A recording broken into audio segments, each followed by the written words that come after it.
Hello, hi guys. Some apps doesn't support for the split. The tabs will be splitted by district.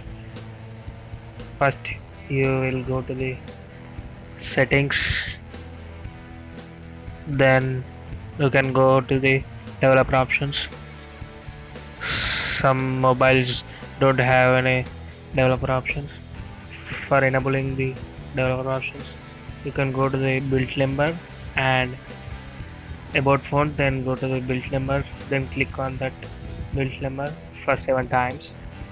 Then the developer options will be appear. Then go to the bottom of the developer options, then enable the force activates to be resizable. Then restart your device. Once you will try without restarting your device, it's not working. Then we will try it after restarting our device. I'm restarting my device.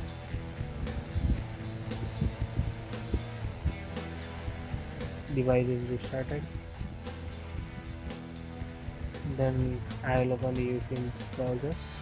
Then I will try to split that screen. The screen will be splitted. Then I am opening the Facebook app. Sorry, flight. The flight also be splitted. These both apps does not split it. Thanks for watching. Please do subscribe. Ask me for your wishing videos. Thanks for watching.